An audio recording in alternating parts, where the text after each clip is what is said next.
अस्सलाम वालेकुम नाज़रीन। प्रोग्राम बिहाइंड द न्यूज़ सां गॾु मां आहियां जो मेज़बान महराज हबीब। प्रोग्राम जी शुरूआत में पाण ज़िक्र कंदासीं अफ़गानिस्तान वारे मामले जे हवाले सां, जंहिं ते हिन वक़्तु हिकु पासे खां पाकिस्तान ते सिधा सवाल उथनि पिया, पाकिस्तान ते आगरियूं खॼनि पियूं। सॼी दुनिया मां इहो नैरेटिव क़ाइमु करण जी कोशिशि कई पई वञे त पाकिस्तान ई तालिबान जी मदद कई आहे, जंहिंजे करे हू अफ़गानिस्तान में आसानी सां पहुची विया। त ॿिए पासे पाकिस्तान हिन वक़्तु इहो सोचे पियो त TTP सां ॻाल्हियूं कयूं वञनि। उन बाबति वज़ीर आज़म इमरान ख़ान अॼु बाज़ाब्ता तौर ते इहो चई छॾियो आहे त तालिबान जी मदद सां TTP सां ॻाल्हियूं करण जे लाइ तयारु आहियूं। त उन ते बि केतिरा ई सुवाल उथनि था। जेके 80,000 जे लॻभॻि पाकिस्तानी शहीद थिया, उन में फोर्सिस जा माण्हू बि शामिल हुआ, आम शहरी बि शामिल हुआ, ऐं जेका हिते रत जी रांदि खेॾी वई, उन्हनि माण्हुनि खे छा माफ़ करणु घुरिजे? छा ईअं माफ़ करण सां जिन जा प्यारा विछड़िया या जिन खे बेदर्दी सां क़तल कयो वियो, उन्हनि जे दिलनि तां छा गुज़रंदी, या उन्हनि खां हिन हुकूमत का सलाह मशवरो बि हिन बाबति वरितो आहे, या ईअं करणु बहितर हूंदो या न हूंदो? इहे सभिनी मामला आहिनि जिन ते पाण प्रोग्राम में ॻाल्हाईंदासीं। कुझु ॾींहं पहिरियां ई हिकु ॿियो मामिलो बि साम्हूं आयो आहे। अमरीकी सेनेट में हिन ते बहस थियो त 2001 खां 2020 ताईं जिन जिन तालिबान जी मदद कई आहे, उन्हनि ख़िलाफ़ अमरीका कार्रवाई जो सोचे सघे थो, ऐं हुन में पाकिस्तान जो नालो वाज़ तौर ते साम्हूं आयो। ऐं हिन वक़्तु ईअं महसूसु थिए पियो त हर पासे खां ॼण पाकिस्तान खे निशानो बणाइण जूं तयारियूं कयूं पियूं वञनि, ऐं पंहिंजी हुकूमत जे ग़लतियुनि सबबु इहो सभु कुझु थींदे आसान बि नज़र अचे पियो। असांखे हिन सॼे मामले ते ॻाल्हाइण जे लाइ वीडियो लिंक ते जॉइन कयो आहे आलमी मामलनि जा माहिर आहिनि, अॻोणा सफ़ारतकार आहिनि, मोहतरम जनाब डॉक्टर जमील अहमद ख़ान साहब। डॉक्टर साहब अस्सलाम वालेकुम। वालेकुम सलाम, pleasure to be with you. Thank you so much. Doctor साहब, सब खां पहिरियां पाण जे शुरूआत कयूं। वज़ीर आज़म साहब अॼु ज़िक्र कयो आहे त तालिबान जे मदद सां असां TTP सां ॻाल्हि ॿोल करे सघूं था। उनखां अॻु शाह महमूद कुरैशी साहब चई चुका, उनखां अॻु सदर पाकिस्तान इहा ॻाल्हि करे चुका, ऐं उनखां अॻु तालिबान पारां इहा ऑफर ॾिनी वई हुई त जेके बि TTP जा कमांडर आहिनि या उन सां लाॻापियल माण्हू आहिनि, उहे पाकिस्तान वञनि ऐं उते माफ़ी वठनि ऐं उते आम शहरी जी ज़िंदगी गुज़ारे सघनि था, कानून बि उन्हनि खे तस्लीम करणो पवंदो। और कीअं पिया ॾिसो जेका ख़ासि तौर ते इहा पॉलिसी आहे पाकिस्तान जी? न, इन में तक़रीबन 3-4 एंगल्स आहिनि। त पहिरियों त एंगल इहो आहे त लीगल, ॿियो एंगल इहो आहे मॉरल, टियों एंगल इहो आहे त असांजी capability and capacity, fourth angle इहो आहे त जंहिं कॉम्प्लेक्स सिचुएशन में असां आहियूं, उन कॉम्प्लेक्स सिचुएशन में असां इन वक़्तु पंहिंजे प्रॉब्लम्स खे घटायूं या वधायूं। अचूं था पिया पहिरें मामले ते त लीगल छा आहे हिन में। लीगल सिचुएशन इहा आहे हिन जी, बाक़ी त को लीगल एक्सपर्ट वधीक हिन ते ॻाल्हाए सघंदो, पर जेकी मुंहिंजी अंडरस्टैंडिंग हिन में आहे त जेके त केसिस स्टेट जे पारां आहिनि, उहे केसिस त ड्रा करे थी सघे। ॿिया केसिस जेके इंडिविजुअल्स जिन जा माण्हू जेके शहीद थिया आहिनि ऐं जिन्हनि खे नुक़सानु पहुतो आहे, जिन्हनि केस रजिस्टर कराया आहिनि, त इहो स्टेट खे अख़्तियार न आहे त उन जा केसिस विड्रा करे वठनि। टी ॻाल्हि हिन में डायमेंशन इहो आहे त मॉरल तव्हां पंहिंजे इंट्रो में चओ पिया त जेके असां 80,000 माण्हू जेके शहीद थिया आहिनि इन जे मामले में, उन में ज़ाहिर आहे खोड़ सारा अहिड़ा केसिस आहिनि जेके TTP जी तरफ़ां बि थिया आहिनि, त उन्हनि माण्हुनि जे दिल आज़ारी ते छा कंदव? चौथी ॻाल्हि हिन में इहा आहे त असांजी कैपेसिटी ऐं कैपेबिलिटी छा आहे हिन में। त कैपेबिलिटी असांजी कैपेसिटी ॾिसो, असां नेशनल एक्शन प्लान जा 20 जेके पॉइंट हुया, मसे करे असां को 3.5-4 पॉइंट जेके उनखे इम्प्लीमेंट करे सघिया। उहे सभु मिलिट्री वारनि ऑपरेशन कयो, उन्हनि ज़रबे अज़ब कयो, उन इहे ऑपरेशन करे रद्दुल फ़साद करे ऑपरेशन खे उन्हनि काफ़ी ठापर आंदी। पर जेके 20 पॉइंट्स हुया, उन में डीरेडिकलाइज़ेशन हो, उन में मदरसनि जी रजिस्ट्रेशन हुई, उन में हेट स्पीच जे बारे में ॻाल्हि हुई, उन में रिफॉर्म जी ॻाल्हि हुई, उन में ॿिया खोड़ सारा मामला हुया, ऐं उन में फाइनेंशियल चेंज जी ॻाल्हि हुई, उन में मनी लॉन्ड्रिंग जी ॻाल्हि हुई, उन में जेको आहे प्रिस्क्राइब्ड लिस्ट जी ॻाल्हि हुई। त 20 पॉइंट जेको आहे 3.5 या 4 पॉइंट असां इम्प्लीमेंट करे सघियासीं। इन वक़्तु असांजे मुल्क में फॉल्ट लाइन खोड़ सारियूं आहिनि। पहिरीं फॉल्ट लाइन त इहा आहे त उहा तमामु एक्टिव आहे, जेको बलूचिस्तान जे थ्रू बि कराए थी पई, जेको TTP थ्रू जो कराए थी पई, BLA जे करे थ्रू कराए, ॿियनि जे थ्रू बि असांजे एक्शन ऐं कराए थी। तव्हां ॾिठो हूंदो त मई खां वठी अञा ताईं त 50 खां वधीक केसिस जेके आहिनि उहे 53 खां वधीक दहशतगर्दी जा फ़क़ति केपी में थिया आहिनि इन एरिया में जंहिं एरिया में टीटीपी हुई। त ही सभु जे ॾिठो वञे त छा असां पंहिंजी कैपेसिटी खे जेके ॿिया मसइला आहिनि उन में लॻायूं या रुॻो विढ़ंदा रहियूं इन्हनि सां। त उन मामले में मां सम्झां थो पियो त तालिबान अफ़गान तालिबान सां असांजो अंदरूनी तौर ते जेको प्राइम मिनिस्टर बि चवे थो त राब्ता हलनि पिया। उहे शुरू में ते महसूसु इहो थियो थो पियो इंडिकेटर जेके मिलिया त हुन में कोऑपरेट न कयो अफ़गान तालिबान जेॾी महिल उहे कैदियुनि खे छॾनि पिया। असां चयोसीं त जेके तव्हां 864 कैदी छॾियो था पिया टीटीपी जा उन में असांखे घुर्बलनि असांखे बि ॾियो उन्हनि न ॾिनो उहो असांखे सभु आज़ादु करे छॾिया ऐं उन खां बाद असांखे उन्हनि सलाह ॾिनी त तव्हां पंहिंजे माण्हुनि सां डायलॉग कयो। ऐं पोइ वरी सदर पाकिस्तान जो बयानु आयो शाह महमूद जो आयो हाणे प्राइम मिनिस्टर जो आयो। पर डॉक्टर साहब इन में ज़ाहिरा जेका मां तफ़सीली सूरत हाल साम्हूं रखी आहे इन ॻाल्हि खां बि रद्द नथो करे सघिजे पर जेका हिन वक़्तु सूरत हाल नज़र अचे पई पस मंज़र असां ॾिठोसीं जंहिं वक़्तु तालिबान आया त उन वक़्तु मुख़्तलिफ़ पासनि खां असांखे इहो नज़र आयो त हिकु कुझु माण्हू सपोर्ट कनि पिया ऐं चाहिनि पिया त अफ़गानिस्तान में अमुन थिए उनजे लाइ किरदारु बि हो पाकिस्तान उन में असांखां अॻु भरो नज़र आयो ऐं जॾहिं असां चऊं था उहे जेके घुर्बल माण्हू आहिनि उहे ॾिना वञनि उन खां तालिबान लातालगी जो इज़हार कनि पिया। माज़ी में जेको कुझु थियो आहे उन में बि किथे न किथे अफ़गान तालिबान जी इन्वॉल्वमेंट रही आहे ख़ासि तौर ते सपोर्ट जे हवाले सां जॾहिं मामला वधीक ख़राबु थिया त कीअं थी सघे थो त हिन वक़्तु पाकिस्तान पंहिंजी पॉलिसी ठाहे जेके पंहिंजा माण्हू शहीद कराइनि APS आहे उन में शहीद मोहतरमा बेनज़ीर भुट्टो वारे वाक़े जूं आङुरियूं हिते खॼनि थियूं उन समेत केतिरा ई वाक़िया आहिनि उन्हनि खे हिकु माफ़ी ॾिजे इन सूरत हाल में ऐं पोइ इहा पक थी वञे त इहे अॻिते के कार्रवाइयूं न कंदा या उन्हनि माण्हुनि खे बि राज़ी कयो वञे जिन जा पंहिंजा प्यारा विछड़िया आहिनि। अहिड़ा जेके बि ग्रुप हूंदा आहिनि उहे वाइदो करे बि वठनि पोइ बि रीलैप्स थी वेंदा आहिनि वाइदे खां थोरो फिरी वेंदा आहिनि खोड़ दफ़े त इन जा चांसिस इहे रिस्क ते पाकिस्तान जे वेंदो इनखे अॻिते इन ॻाल्हि खे वधाईंदो त इहे रिस्क उनखे रिस्क वठिणो पवंदो ऐं रिस्क उनखे इहो जारी रहंदो इन मामले में। रहियो सुवाल त असांखे मजबूरी जेका आहे उहा कहिड़ी आहे मजबूरी उहा ई जेका मां तव्हांखे फॉल्ट लाइन ॿुधाई।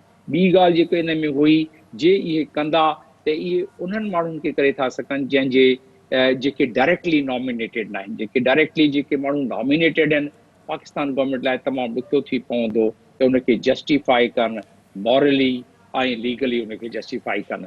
हिकिड़ो तरीक़ो उनजो जेको असां कयोसीं मां जेॾी महिल अक़वाम मुतहदा में कमु पियो कयां उहो असां कयोसीं त असां ट्रूथ एंड रिकन्सिलिएशन कमीशन्स ठाहे छॾियो होसीं। उन कमीशन में जिन्हनि माण्हुनि जो नुक़सानु थियो उहो ऐं जिन्हनि माण्हुनि ते इल्ज़ाम हुए उहे आम्हूं साम्हूं विहारे उन्हनि खे असां रिकनसाइल करे छॾींदा हुआसीं ट्रूथ एंड रिकन्सिलिएशन जे तहत पूरे पाण में डिस्कस करे हिक ॿिए खे माफ़ी तराफ़ी कंदा हुआ उन जा ॿिया बि खदोखाल हूंदा हुआ त हू इन सिस्टम सां लॻोलॻ ट्रूथ एंड रिकन्सिलिएशन बि करिणो पवंदो उन्हनि माण्हुनि लाइ जिन्हनि माण्हुनि जो नुक़सानु थियो आहे जानू ज़ाना ज़ाहिर थी वञे। हाणे रहियो सुवाल त इन ते इंटरनेशनल कम्यूनिटी ते छा असरु पवंदो। ॾिसो हिकिड़ी ॻाल्हि ते मञण वारी आहे TTP ऐं अफ़गान तालिबान उन्हनि जो they are the two faces of the same coin. Of course. ऐं उन में वो शोल्डर टू शोल्डर विढ़ंदा आया आहिनि उन्हनि हमेशह साथ ॾिनो आहे। हिकिड़ो सौट इन TTP में आहे त ॿियो उनजो सौट या माइट अफ़गान तालिबान में आहे ऐं उन्हनि जी आइडियोलॉजी हिकिड़ी आहे हिकिड़ी आइडियोलॉजी ते विढ़ंदा आहिनि उन्हनि जो मुर्शिद हिकिड़ो आहे उन्हनि जी बैत हिकिड़े माण्हू ते थियल आहे त असांजो इहो सोचण ते जेको आहे अफ़गान तालिबान इन्हनि सख़्ती करे इन्हनि खे अफ़गानिस्तान मां कढी असांजे हवाले करे छॾींदा त इहो मुमकिन आहे। त हीउ जेको हाणे सिनारियो ठहे थो पियो जंहिंमें इमरान ख़ान अॼु जंहिंजो ज़िक्र कयो आहे पंहिंजे इंटरव्यू में मां सम्झां थो इन सिनारियो तरफ़ां त उन में डायरेक्शन में काफ़ी इन मामले में कमु थी चुको आहे अंदरूनी तौर ते इंटरनली। ज़ाहिर इहे बि ख़बरूं अचनि पियूं त का हिकु मख़सूस टीम बि जोड़ी वई आहे जेका मुसलसिल ॻाल्हि ॿोल करे पई। डॉक्टर साहब ज़ाहिर हिकु पासे त इहो मामिलो आहे इंटरनली असांजे साम्हूं जेके ख़तरा आहिनि ख़दशा आहिनि अफ़गानिस्तान जा उहे वधंदे बि नज़र अचनि पिया पर हिकु ॿियो पासो बि नज़र अचे पियो जंहिंजो अॻु बि तव्हां ज़िक्र करे चुका आहियो त तालिबान जी जहिड़े तरीक़े सां हिमायत कई वई ऐं जेको तरीक़ेकार हो लहजो हो ख़ासि तौर ते उन ते सोचण जी ज़रूरत हुई पर हाणे ॿिया मामला बि अचनि पिया। अमेरिका जे सेनेट में जेको जेको कुझु थियो अवां जे साम्हूं आहे, पर तालिबान सां जेको हिन वक़्तु नज़र अचे पियो, जेके पाड़ेसरी मुल्क गॾु बि हुआ, रशिया, चाइना या उन समेत ॿिया, उहे बि कंहिं हद ताईं पोइते थियनि पिया। इहे ख़बरूं अचनि पियूं छो त तालिबान पंहिंजी पॉलिसी में का बि तब्दीली न आंदी ऐं माज़ी जीअं ई तालिबान असांखे नज़र अचनि था ऐं हिन वक़्तु तालिबान बि मुकमल तौर ते पाकिस्तान ते भाड़नि पिया। अवां कीअं पिया ॾिसो इन सॼी सूरत हाल खे, ख़ासि तौर ते पाकिस्तान जे हवाले सां इहा केतिरी ख़तरनाक थी सघे थी? जे तव्हां अमेरिकन सेनेट में जेको बिल पेश थियो आहे 202, उन जे बारे में ॻाल्हायो था पिया त हू हिकिड़ी जेका सेपरेट सिचुएशन आहे ऐं कॉम्प्लेक्स सिचुएशन आहे। उन कॉम्प्लेक्सिटी जे करे उन अणो वक़्तु जेको आहे अचण वारो आहे असां ते, उनखे ज़हन में रखंदे असां ॾिसूं त असांखे पोइ ज़ाहिर आहे असांजे प्राइम मिनिस्टर खे या ॿिया जेकी ॿी जेका लीडरशिप आहे उहा सोचंदी त असां वटि कैपेसिटी केतिरी आहे, असां वटि रिसोर्सिस केतिरा आहिनि, असां वटि केतिरा फ्रंट खुलियल आहिनि, केतिरा फ्रंट ॿिया खुली था सघनि, दर्जे जे लिहाज़ सां, इकोनॉमिक जे लिहाज़ सां, सेक्टेरियन जे लिहाज़ सां, BLA जे लिहाज़ सां असां केतिरनि फ्रंट खे मुंहुं ॾेई था सघूं, जीअं असां सभिनीनि फ्रंट खे नथा मुंहुं ॾेई सघूं ऐं उन्हनि फ्रंट्स में असां कुझु पंहिंजा मसइला घटाए फनल डाउन करे असां उन्हनि खे 1 by 1 डील कयूं ऐं पोइ राह जी जेका इन्वॉल्वमेंट आहे TTP सां ऐं ॿियनि धुरनि सां, उन्हनि खे कीअं असां स्केल डाउन कयूं, घटायूं त राह खे मौक़ो घटि मिले त पाकिस्तान में एक्शन कराए।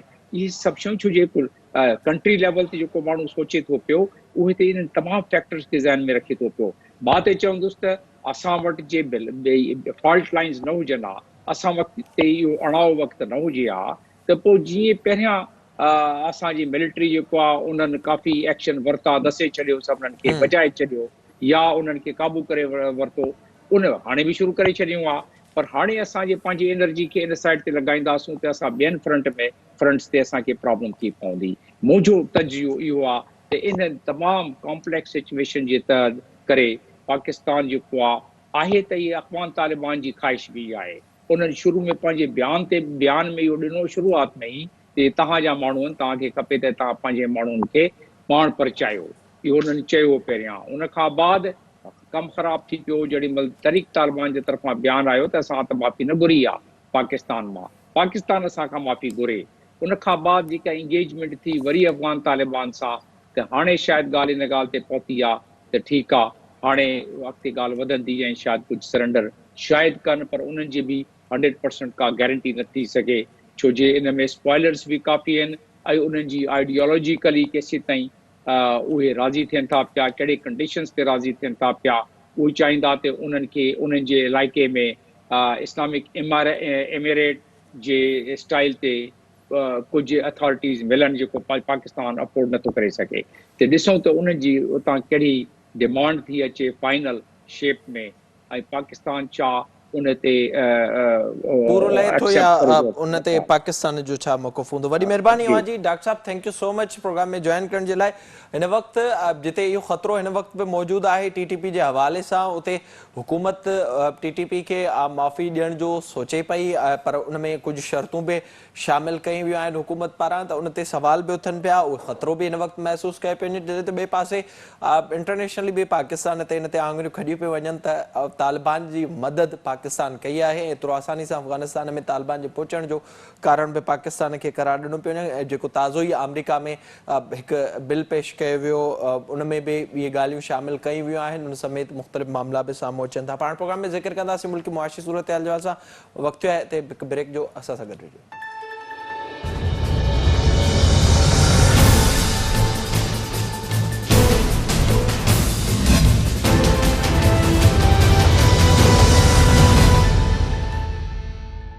प्रोग्राम में हिकु भेरो ॿीहर भलीकार। हिन हिसे में पाण ज़िक्र कंदासीं मुल्की मुआशी सूरत हाल जे हवाले सां। हीअ हुकूमत जंहिं वक़्तु आई हुई या हिन हुकूमत जंहिं वक़्तु इलेक्शन कैंपेन हलाई हुई, उन वक़्तु जेके वाइदा अवाम सां कया विया, हिकु करे उन्हनि वाइदनि जी पाण ई ख़िलाफ़वर्ज़ी कई पई वञे। यूटर्न जे हवाले सां मशहूरु ही तब्दीली सरकार हिन वक़्तु अवाम जो जीअण झंझाट करे छॾियो आहे। महांगाई एतिरी वधी वई आहे जो आम माण्हू हिन वक़्तु ॿिनि वक़्तनि जी मानी खाइण लाइ बि परेशान नज़र अचनि था। रोज़ जे बुनियाद ते महांगाई वधंदी पई वञे, कंट्रोल हुकूमत जो को बि नज़र न पियो अचे। हिन वक़्तु मुल्की तारीख़ जी बुलंदतरीन सतह ते डॉलर आहे। मुल्की तारीख़ में पहिरियों भेरो पेट्रोल एतिरो काल महांगो कयो वियो आहे ऐं उन सां गॾोगॾु मुल्की तारीख़ में सभ खां वधीक कर्ज़ वठंदड़ हीअ हुकूमत आहे। मुल्की तारीख़ में सभ खां वधीक जेके एमनेस्टियूं ॾिनियूं वियूं आहिनि ख़ासि तबिके खे, उन में हीअ हुकूमत नज़र अचे थी ऐं ख़ासि तौर ते हिन हुकूमत पारां GDP जे हवाले सां जेके अंग अखर ॾिना विया आहिनि उन ते बि केतिरा ई सवाल उथनि था। काल्ह हिकु भेरो ॿीहर पेट्रोल जी क़ीमतुनि में वाधि कई वई आहे। हाणे पेट्रोल 127 रुपया लीटर मिले पियो ऐं उन सां अवाम जूं दायूं वाज़िब तौर ते नज़र अचनि पियूं। हिकु फार्मूलो ठाहियो वियो आहे। सिर्फ़ हिकु महीने दौरान तक़रीबन 9 रुपयनि जे लॻभॻि पेट्रोल महांगो कयो वियो आहे। हर 15 ॾींहं इहो नोटिफिकेशन अचिणो आहे ऐं हर 15 ॾींहं हुकूमत खे पेट्रोल महांगो करणो आहे ऐं जवाज़ इहो ॾियारणो आहे त इंटरनेशनल मार्केट में सूरत हाल ख़राबु आहे। जॾहिं माज़ी में इमरान ख़ान कंटेनर ते हो या उन वक़्तु इलेक्शन कैंपेन हलाए पियो त उन वक़्तु वाइदा ऐं दावाऊं ॿियूं हुयूं, पर हक़ीक़त उन जे उबतड़ नज़र अचे पई। जेका अशराफिया दुनिया जे मुख़्तलिफ़ मुल्कनि मां घुराए हिन वक़्तु मईशत जे अहम फोरम ते विहारी वई आहे, उनखे का ॻाल्हि सम्झ में ई न पई अचे त आम माण्हू जा मसइला आख़िर आहिनि कहिड़ा ऐं आम माण्हू खे कीअं रिलीफ ॾियणो आहे। त सभिनी मामलनि ते पाण प्रोग्राम में ॻाल्हाईंदासीं। असांखे वीडियो लिंक ते जॉइन कयो आहे मुल्क जा नामियारा मुआशी तजनिगार आहिनि मोहतरम जनाब डॉक्टर शाहिद हसन सिद्दीकी साहब। सर अस्सलाम वालेकुम। वालेकुम अस्सलाम। डॉक्टर साहब बहुत शुक्रिया आपका प्रोग्राम में वक्त देने के लिए। अब किस तरह से शुरुआत करें? ज़ाहिर है जो इस वक्त चीज़ें सामने आ रही हैं मईशत के हवाले से, अगर कोई भी इंसान थोड़ी बहुत जानकारी रखता है मईशत के हवाले से तो इस वक्त शदीद परेशानी का शिकार नज़र आता है। आवाम इस हुकूमत को बद्दुआएं दे रही है इस वक्त। जिस तरह से महंगाई में इजाफा हुआ है और जिस तरह से चीज़ें नज़र आ रही हैं, चाहे वो बेरोज़गारी हो और आम जो अशिया हैं उनकी कीमतों में इजाफा हो, उससे लोग शदीद इस वक्त परेशानी का शिकार नज़र आते हैं। आप जनरली क्या कहेंगे, जो खान साहब का विजन था, जो दावे थे, जो वादे थे, 3 साल में क्या किया इस हुकूमत ने? ये 3 साल में इसने हुकूमत ने काफ़ी कारनामे अंजाम दिए हैं। एक ये किया कि पाकिस्तान को की मईशत की जो शरह नमू थी वो खित्ते के मुल्क के मुकाबले में बहुत पीछे कर दी। चंद साल पहले हमारी जो फीकस आमदनी थी वो बांग्लादेश से ज़्यादा थी। आज हमारी फीकस आमदनी है 1193 रुपये, यानी 1193 रुपये फीकस। बांग्लादेश की है 1968। वो जिनको हम कहते थे ये बिल्कुल गरीब लोग हैं, इनको लायत नहीं है, ये तो चावल खा के सो जाते हैं, पिछले चंद वर्षों में उनकी फीकस आमदनी हमसे बहुत आगे निकल गई। पाकिस्तान में गुर्बत की शरह जो है वो खित्ते के मुल्कों के बहुत से मुल्कों के मुकाबले में ज़्यादा है। एशियन डेवलपमेंट बैंक ये कहता है कि पाकिस्तान में महंगाई की शरह खित्ते के मुल्कों में बहुत ज़्यादा है। तो जब हुकूमत इस किस्म की बातें करती है तो मुझे जो अफसोस होता है वो ये होता है, वो ये कहते हैं जी हमारे यहाँ तो महंगाई कम है, लेकिन अब ये कहते हैं जी हमारे यहाँ पेट्रोल के नर्ख खत्ते के मुकाबले में कम है। क्या आप बातें कर रहे हैं?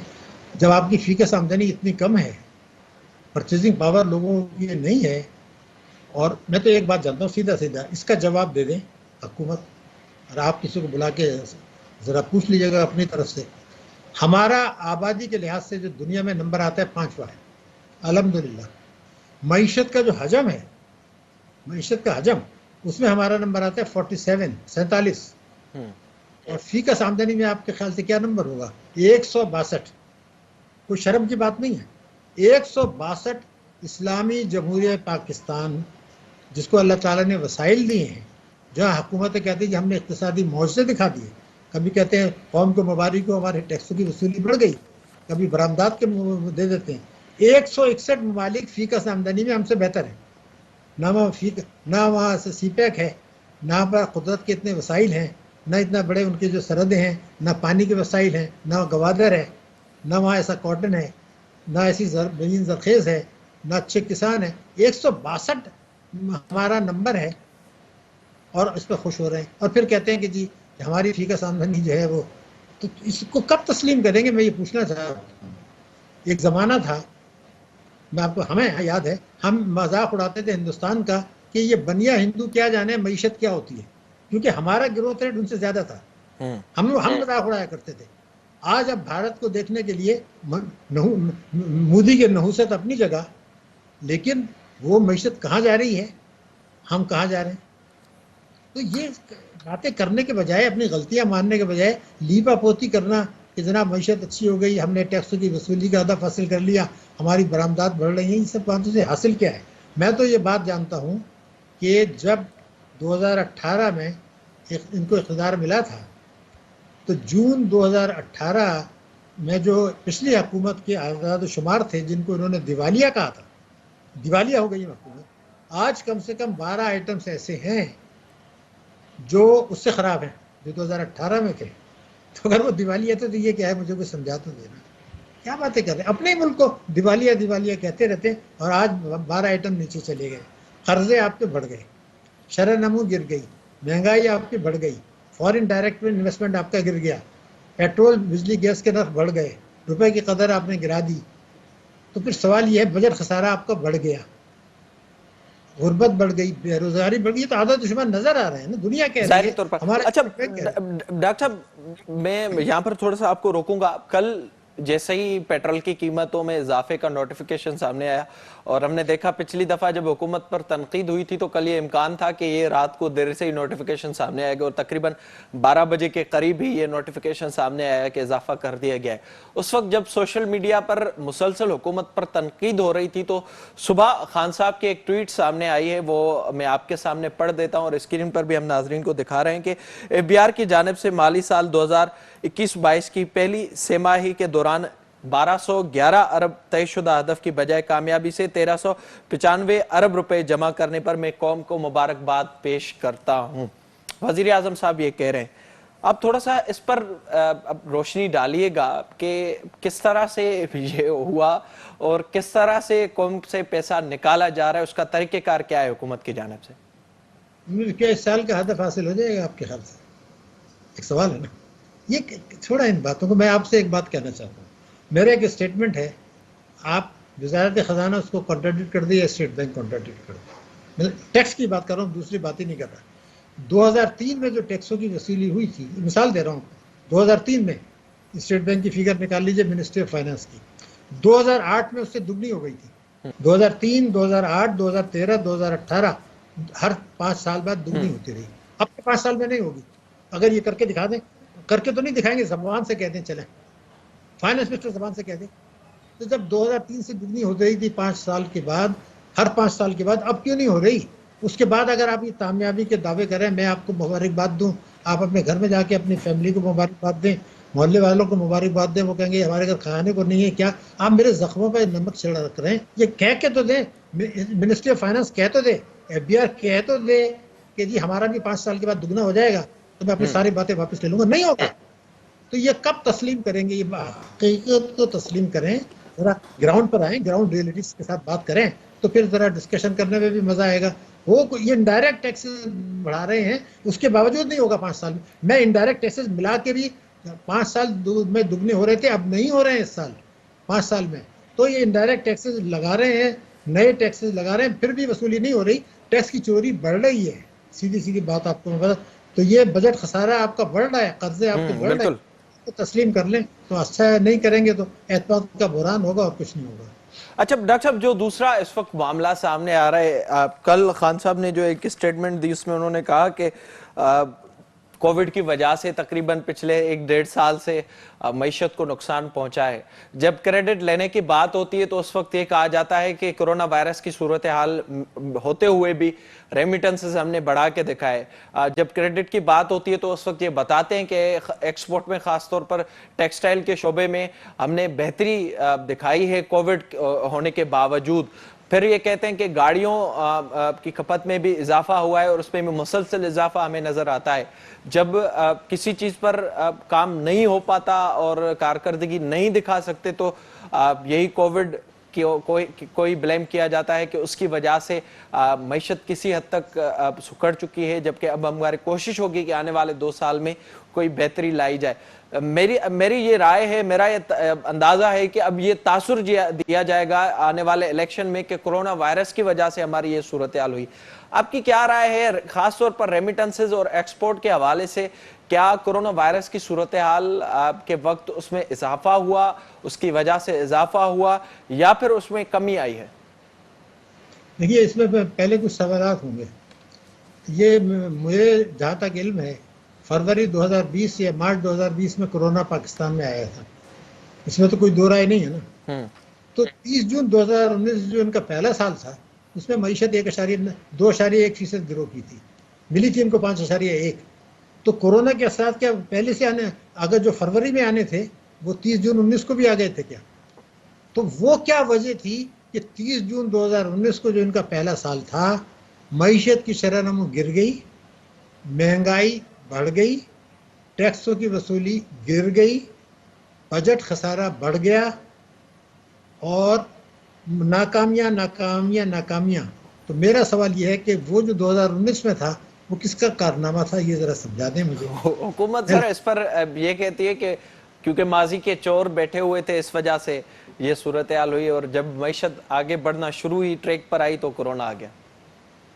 तो जब कोरोना आ गया तो फिर ऐसा करें कि शौकत तरीन साहब की जगह कोई दूसरा आदमी ले आए, इसलिए कि जब शौकत तरीन ये कहता है, और आपको पता है, आपने भी इसका जिक्र किया था कि शौकत तरीन ने ये कहा था हलफ उठाने से कुछ दिन पहले कि पीटीआई की हुकूमत ने मईशत का बेड़ा गर्क कर दिया। तो ये तो 2021 है ना।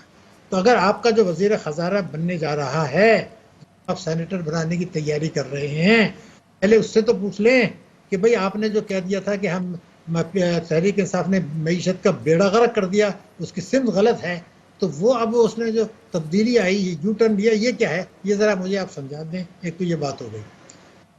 सवाल है, कोरोना आया, कोरोना हुकूमत के लिए लॉटरी निकल आई, हुकूमत के लिए लॉटरी है।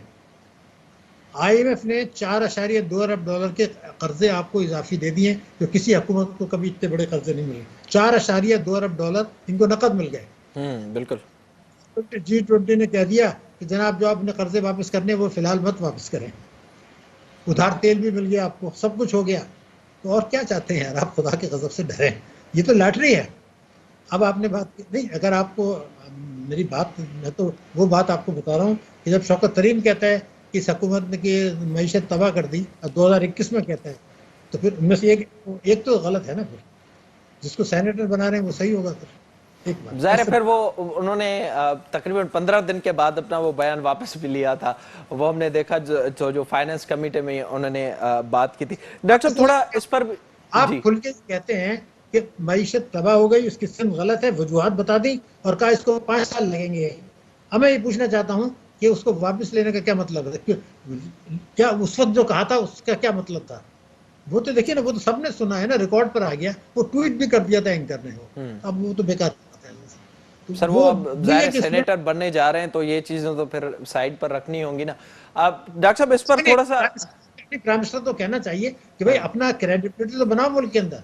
देखिए, मैं अगर कल को ये कह दूं कि जी मैंने तो आपके प्रोग्राम में ये कहा था कि पाकिस्तान की तरक्की अमेरिका से भी बेहतर है, तो फिर नहीं चलेगा ना। आप अपना क्रेडिबिलिटी बनाएं, क्रेडिबिलिटी के बगैर कुछ नहीं होता। अब डॉक्टर साहब इस पर थोड़ा सा रोशनी डालिएगा। इस वक्त जो अगर आप निकलें बाहर और आवाम के तासुरात जाने, तो वो ज़ाहिर इस हुकूमत से, एक तो अब जो ग्राफ था PTI का वो भी तेज़ी से नीचे गिर रहा है, और दूसरा हम देख रहे हैं कि महंगाई में किसी हद तक कोई कमी, कोई कंट्रोल नहीं नज़र आ रहा। हालांकि हुकूमत ये बात कर रही है कि हम सब्सिडी देंगे, और कुछ दिन पहले इसका ऐलान भी हुआ था। पेट्रोल हमारे सामने है। किस तरह से आप देख रहे हैं कि PTI के जो आने वाले 2 साल हैं उसमें किसी हद तक कोई बेहतरी हो सकती है इस हवाले से? देखिए, अभी तो आने वाले वक्त में आपकी महंगाई बढ़ेगी, ये दावे कर रहे हैं, ये गलत है। मैं आपको एक स्टेटमेंट दे देता हूँ, और जिम्मेदारी है, आप देखिएगा, अल्लाह ताला करे मेरी बात गलत हो जाए, मगर होगी नहीं। जब इस हुकूमत के 5 साल पूरे होंगे तो इनकी जो औसत शरह नमू होगी सालाना, वो होगी 3.3%। इनको मिली थी 5.5। जब 5 साल इनको पूरे होंगे तो इनकी जो औसत महंगाई होगी इनके दौर की, वो उससे बहुत ज्यादा होगी जो इनको विरसे में मिली थी। अब क्या मैं बताऊंगा, ये तो बात हो गई ना। दोनों चीजें मैंने आपको बता दी, ये फैक्ट्स हैं। टैक्स का मैंने अभी आपको बताया कि 5 साल में दुगना होता था, ये पहली दफा हो रहा है कि टैक्स दुगने नहीं हो रहे हैं। तो ये तो नाकामियां बिल्कुल वाज़ेह हैं। लेकिन एक और भी बात है, अभी आप पेंडेमिक की हम बात कर रहे थे, तो जब आपने इस साल का, जब आपने 2021 का जब बजट बनाया था, तो पेंडेमिक तो आ चुका था ना। जून 2000 जो आपने जून में बनाया था 2020 का बजट, पेंडेमिक तो आ गया था। तो वो जो अहदाफ हासिल नहीं हुए, तो वो किस वजह से नहीं हुए, उसका पेंडेमिक से क्या ताल्लुक है? ये जो पिछली हुकूमत की जब बात करते हैं, तो अगर ये पिछले 5 महीने में 18 रुपया गिर गया डॉलर, तो उसका पिछली हुकूमत से क्या ताल्लुक है? मैं समझने की कोशिश कर रहा हूँ। अगर 27 अरब डॉलर के कर्जे बढ़ गए, हम्म। तो उसका पिछली हुकूमत से क्या ताल्लुक? अगर वो चोर थे, जो भी थे, तो उस वक्त तो फॉरेन डायरेक्ट इन्वेस्टमेंट आया था 5 अरब डॉलर फॉरेन इन्वेस्टमेंट टोटल, अब नहीं आया। तो उसका अगर अब गिरा है, उनके दौर में आ गया था, तो उसका पिछली हुकूमत से क्या ताल्लुक है? मुझे कोई समझा दे। जाहिर ठीक है, तौर पर जब तक आप ये मानेंगे नहीं तो ठीक नहीं होगा। लेकिन एक बात मैं आपको जरूर कहूंगा, एक इनका कारनामा था कि जी हमने करंट अकाउंट डेफिसिट को कम किया है। देखिए, सबसे ज्यादा, मैंने पहले भी कहा है, मैं दोबारा कह रहा हूं, आप स्टेट बैंक की रिपोर्ट निकाल के देख लीजिए, सबसे बड़ा जीडीपी के तनासुब से करंट अकाउंट डेफिसिट मिला था पाकिस्तान पीपल्स पार्टी को, है ना। उन्होंने 2008 में, 2011 में वो प्लस हो गया, रिकॉर्ड पर है। आप देख लीजिए, स्टेट बैंक की रिपोर्ट देख लीजिए, मिनिस्ट्री ऑफ फाइनेंस का इकोनॉमिक सर्वे इस साल का देख लीजिए, उसमें भी लिखा है कि उनके दौर में प्लस हुआ था, और उनका करंट अकाउंट डेफिसिट आज से ज्यादा था 2000 जो इनको 18 में मिला था जीडीपी के तनासुब से। इनके दौर में तो कभी प्लस नहीं हुआ ना। एक सवाल मैं पूछ रहा हूँ, एक ये तो फैक्ट है, दूसरा मैं सवाल पूछ रहा हूँ, आपने 3 साल करंट अकाउंट डेफिसिट को कम करने में लगा दिए, और कम किया, मईशत को चोक करके शरह नमू का बेड़ा गर्क कर दिया, मईशत तो गिर गई। वो जो करंट अकाउंट आपने कम किया था, अब वो दोबारा 15 अरब डॉलर पे जा रहा है। देख हुआ क्या फिर? कोई इसका जवाब तो देना फिर आप इस साल 15 अरब डॉलर पे जा रहे हैं। स्टेट बैंक का गवर्नर कहता है कि ये 2% ऑफ जीडीपी रहेगा इस साल, जो कि 6%, 6 अरब डॉलर बनता है, जा रहा है 15 अरब डॉलर पर। तो वो जो 3 साल आपने मईशत को चोक किया था और इसको कम किया था करंट अकाउंट को, वो तो वापस आ गया। तो सारी पॉलिसी गलत है। मगर एक बात जब तक हम नहीं समझेंगे कि 2013 से 2018 में खैबर पख्तूनख्वा में तहरीक इंसाफ ने अपने इंतखाबी मंशूर पर टैक्सों के सिलसिले में अमल नहीं किया था, जो सूबों के मामला की मैं बात कर रहा हूँ। जो उन्होंने कहा था कि हम तालीम का बजट जो है वो जो है, और वो सेहत का बजट जो है 7.6% करेंगे, वो उन्होंने नहीं किया था, कोशिश भी नहीं की थी। उन्होंने ये कहा था एग्रीकल्चर टैक्स लगाएंगे, उन्होंने नहीं लगाया। उन्होंने कहा था कि प्रॉपर्टी जो है मार्केट रेट पे ले आएंगे। आपको पता है कि 10 करोड़ की प्रॉपर्टी का जो मार्केट रेट है, 10 करोड़ की प्रॉपर्टी है, बुक्स में 1 करोड़ लिखा जाता है। उन्होंने कहा था मैं उसको कर लूंगा। 5 साल गुजर गए वहां, और 3 साल ये गुजर गए, नहीं किया। तो 8 साल से 9 साल से खैबर पख्तूनख्वा में उन्होंने वायदे पूरे नहीं किए। फिर पंजाब में 2-3 साल हो गए, वो भी नहीं किए, जहां उनकी हुकूमत है।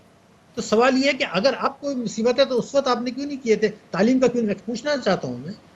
तो ये तो मसला इनका ये नहीं है, मसला ये है कि वो ये खेल है, पाकिस्तान में खिलवाड़ है मईशत के साथ। इनका कोई इरादा नहीं है इस्लाहत करने का। आपकी बात यहां तक मैं थोड़ा मुत्तफिक हूं कि इलेक्शन के बाद, अगले इलेक्शन से पहले ये कहेंगे कि जो तबाही बर्बादी आई थी उसको हमें ठीक करने में तवक्को से ज्यादा वक्त लग गया, जो हमने कर दिया है। तो जाहिर है कोरोना वायरस का भी उसमें कहा जाएगा, जिसका इम्कान। वो नहीं, फिर वो तो 2019 में फंस जाएंगे ना। वो ये कहेंगे जो तबाही बर्बादी इतनी ज्यादा थी जो हमें पता नहीं थी, अब बाद में इतनी ज्यादा हो गई, तो हमें 5 साल में हमने ठीक कर दिया। अब आप हमें मौका दें या कोई और मौका दे, तो हम इसको, मईशत को आगे ले जाएंगे। ये तो कहानी है। तो फिर हम तो उसका एक ही सवाल करेंगे कि केपी में आपको 9 साल हो गए, आपने क्या किया? तालीम में क्या किया? सेहत में क्या किया? अगर वहां का जवाब दें तो। लेकिन लोगों को शऊर कोई दे नहीं रहा है, लोगों को कोई सच बता नहीं रहा है, लोगों को झूठा प्रोपेगेंडा पे मुल्क चल रहा है। जब तक हकीकत लोगों को पता नहीं चलेगी, ये बातें नहीं बताई जाएंगी कि आपने केपी में क्या किया था, तालीम का बजट क्या हुआ था, एग्रीकल्चर टैक्स का क्या हुआ था, टैक्स एमनेस्टी। आप तो ये कहा करते थे कि जी हम टैक्स एमनेस्टी जो पिछले केसेस हैं दोबारा तहकीकात करेंगे। आपने तो ये कहा कि हुक्मरानों को भी टैक्स एमनेस्टी दे दी, सिविल मिलिट्री ब्यूरोक्रेसी को भी दे दी, अदलिया को भी दे दी आपने तो, और कहा पैसा बाहर ही रखो।